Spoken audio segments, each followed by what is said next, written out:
할렐루야.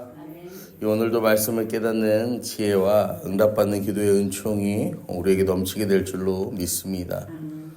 여러분 오늘 본문뿐만 아니라 이 사사기의 마지막 부분은 항상 이런 표현으로 시작됩니다. 이스라엘에 왕이 없어서, 이스라엘에 왕이 없을 그때라고 이 17장부터 21장까지 계속해서 이 표현이 반복해서 등장을 합니다.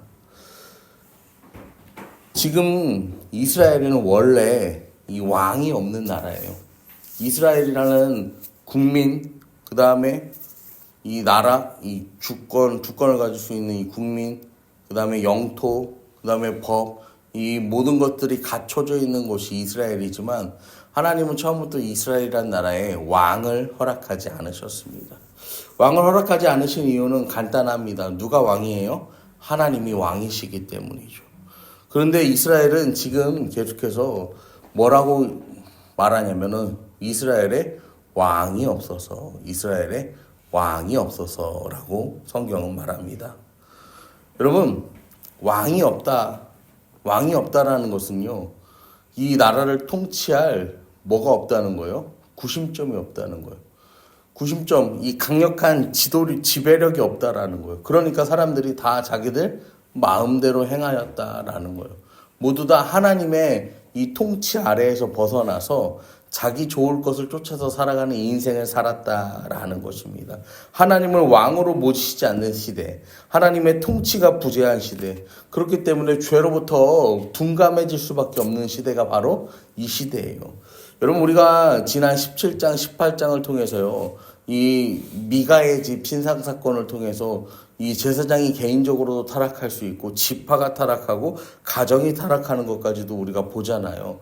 여러분, 레위기 17장 18장에 나오는 그 떠돌아다니던 레위인의 정체가요, 여러분 누군지 아세요? 이 18장 마지막 부분을 보시면요, 그 사람의 정체가 나오는데 18장 30절 보시면은 단 자손이 자기들을 위하여 그 새긴 신상을 세웠고 모세의 손자요 게르솜의 아들인 요나단과 그의 자손은 단지파의 제사장이 되어 그 땅 백성이 사로잡히는 날까지 이르렀더라. 하나님이 주신 산지를 자기 마음대로 떠나고 하다가 이 미가가요, 야 내가 월급을 많이 줄 테니까 우리 집에 개인 제사장이 되어라 라고 하니까 알겠다고 하고, 그 이후에 이 미가를 배신하고 단지파의 제사장이 되는 게 누구예요?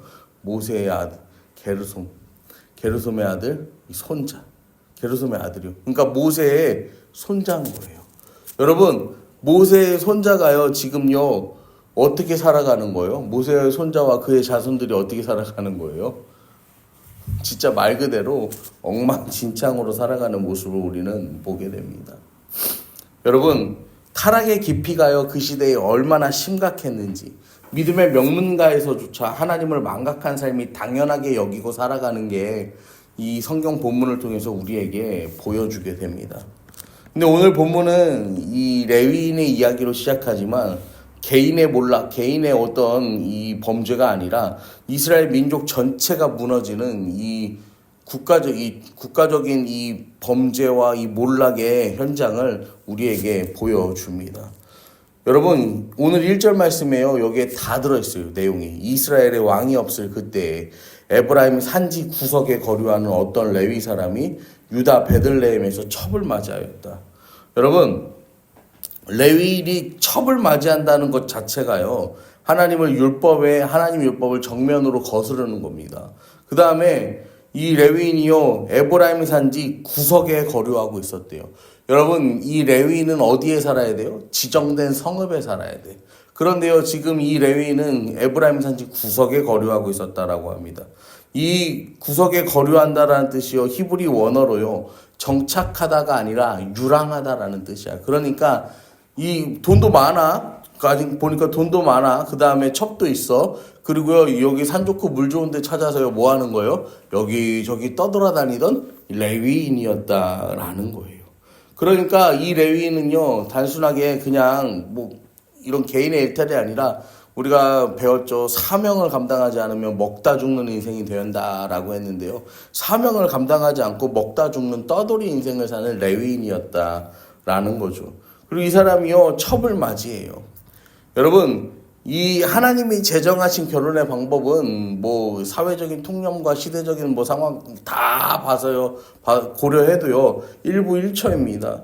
그런데요, 마치 이방의 왕들이 그러했던 것처럼, 이방신을 섬기는 사람들이 그러한 것처럼 첩을 두면서 자기 위세를 과신하죠. 거기다가 이 첩이 집을 나간 지 넉 달이나 지나서야 아유 이제 찾으러 가야겠다 하는 거예요. 그리고 첩을 다시 데려오는 장면에서도요, 어떤 죄책감이나 회개도 없어. 그냥 가서 뭐예요? 아, 내가 다정하게 데려와야지 하고 성경은 길을 떠났다라고 말합니다. 여러분, 문제는요, 여기서 끝나는 게 아니야. 왜냐면 2절에 보면 그 첩이 행음하고 남편을 떠나요. 그러니까 이 첩이 또 다른 부정을 저지르고 남편을 떠났거든요. 그리고 그 부인을 다정하게 데리러 가는 것도 웃긴데, 데리러 갔어요. 데리러 갔더니 그 집에서요, 이 레위인, 이 사위가 왔다고요. 그 아버지가요, 자기 집으로 데려와서 잔치를 열어준다라는 거예요. 그리고 이 레위인은요, 그 잔치에서 뭐 합니까? 5일이나 되는 시간 동안 먹고 마시고 유숙하면서요, 그 잔치를요, 함께 한다는 거예요. 여러분, 여기까지 보면요, 단 어떠한 이 죄의 문제는 심각하게 계속해서 드러나는데, 회개도 없고요, 반성도 없어요. 그냥 그 자리가요, 기쁨으로 대체되는 모습을 우리는 보게 됩니다. 여러분, 이게요, 사사기의 현실을 여실하게 보여주는 성경입니다. 죄에 대한 감각이요, 완전하게 마비되어 버린 시대예요. 사람들은 아무도 이 죄를 문제 삼지 않는 시대. 오히려 먹고 마시며 즐겁게 하라는 그 말만 이 되풀이되는 시대가 바로 이 사사기의 시대였다라는 것입니다. 그리고요, 이 레위인이 이제 그 첩을 데리고 길을 떠나요. 자기 집으로 가야겠다 하고 길을 떠나. 그러면서요, 막 길을 가는데 해가 질 무렵 여부스에 도착해. 여부스는 예루살렘이에요, 예루살렘. 근데 그때는 여기가 이방인의 성읍이야, 아직. 그러니까 이 하인이 여부스에서 하룻밤 묵고 가시죠. 그러니까 이 레위인이 뭐라고 합니까?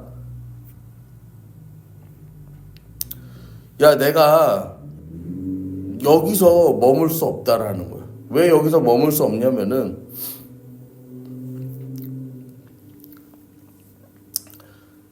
왜 여기서 머물 수 없냐면은, 이제 이야기가, 여기는 이방인의 성읍이지 않냐. 나 레위인인데 내가 이방인들과 가까이 하는 게 맞아? 그러면서 우리 저기 기부하 저쪽으로 가자. 저기는 우리 민족이 사는 지파니까, 민족이 사는 그 땅이니까 거기에 가자는 거야. 여러분, 하나님의 말씀은 무시하고요, 살아가는 이 레위인이요, 지금 뭐라고 해요? 외형적인 율법은 지키려는 위선자의 모습을요, 그대로 보여주는 거예요. 그의 삶은요, 처음부터 끝까지 하나님을 버리고 사는 삶을 살아가는데, 뭐예요? 겉모습만 종교적인 모습을 드러내는 거죠. 여러분, 그렇게 기브아의 성읍에 도착한 그들이 한 노인의 집에 유숙하는데, 이제는 성읍의 불량배들이 집을 에워싸고요, 이 레위인을 내놓으라는 거야. 소돔과 고모라에서 이 롯의 집에서 벌어졌던 그 장면이요, 그대로 벌어지는 거예요. 그래서 결국에는 이 베냐민 지파의 기브아에서 이 레위인의 첩이 밤새 능욕을 당하고 문 앞에 쓰러지는 사건이 일어납니다. 그리고 그 레위인이요, 이 자기 첩의 그 시신을 데리고 돌아가서 그 몸을 12조각으로 나누고 각 지파에 보내요. 여러분, 이 레위인도 웃겨요. 첩이 능욕당할 때 아무 말도 하지 않고 그녀를 지키지도 않아요. 그리고 이제는요, 온 지파에 그 시신을 보내면 뭐라고 합니까? 내가 피해자다라는 거야. 나한테 유리한 말만 하면서요, 이것을 공론화시켜서 우리 정의의 심판을 내려야 한다라고요, 온 지파를 다 선동하는 거예요. 여러분, 앞으로 펼쳐질 20장과 21장 사건을 보면요, 이스라엘의 12지파가요, 결국엔 내전이 일어나게 되고, 이 베냐민 지파가 전멸 직전까지 가는 사건이요, 일어나게 됩니다. 여러분, 이 이유가 뭐냐면요, 죄를 죄로 여기지 않았고, 먹고 마시며 오히려 무마하려고 했기 때문에, 죄를 죄로 덮다 보니까 더 큰 재앙이 일어나게 되었다라는 것입니다. 여러분, 예수님께서요, 마태복음 24장에서 이렇게 말씀하셨어요. 홍수전에 노아가 방주에 들어가던 날까지 사람들이 먹고 마시고 시집가고 장가가고 있으면서 홍수가 나서 그들을 다 멸하기까지 깨닫지 못하였으니 인자의 이 마음도 이와 같으리라. 여러분, 이 죄라는 것은요, 우리 인생에 갑자기 찾아오는 것이 아닙니다. 우리가 언제나 먹고 마시면서 무감각하게 살아가는 우리 일상 속에서요, 죄는 뿌리를 내리고요, 죄에 대한 감각이 무뎌지게 하고, 이 죄가 죄라고 말하는 사람들이 사라질 때 결국 하나님의 심판이 임한다라는 사실을요, 여러분 기억하시기를 바랍니다. 여러분, 오늘 이 사사기의 말씀, 왕이 없을 그때라는 말씀은요, 하나님을 왕으로 모시지 않는 삶을 살아간다라고 말씀드렸어요. 여러분, 하나님이 인생의 왕이, 인생의 주인 되지 않는 삶은요, 결국에는요, 필연적으로요, 타락하게 되어 있어요. 하나님을 떠난 인생, 말씀을 잃어버린 교회는요, 언제나 이 기부와의 밤을 반복하게 된다라는 것입니다. 여러분, 그렇기 때문에 우리가 지금 살아갈 수 있는 유일한 방법은 하나예요. 우리가 이 세상을 살아가는 거룩을 유지하며 살아가는 방법은 하나입니다. 죄를 죄로 고백하는 것. 그리고 말씀 앞에 정직하게 서는 것. 죄를 무감각하게 덮지 말고 이 작은 죄라도요, 민감하게 드러내서 회개의 자리로 하나님 앞으로 나아가는 것. 하나님을 왕으로 모시고 하나님의 다스림을 구하는 것. 그것이 오늘을 살아가는 우리에게요, 여러분 가장 필요한 이 신앙의 자세입니다. 여러분, 우리가 오늘 함께 기도하며 나아가실 때요, 여러분 이렇게 기도하기 원합니다. 나는 지금 누구의 통치 아래 살아가는가? 죄의 통치 아래 살아가는가? 하나님의 통치 아래 살아가는가? 나는 지금 내 이 죄의 문제를 죄로 죄를 덮으려고 하는가? 아니면 지금 말씀 앞에서 작은 죄라도 내가 회개하고 있는가?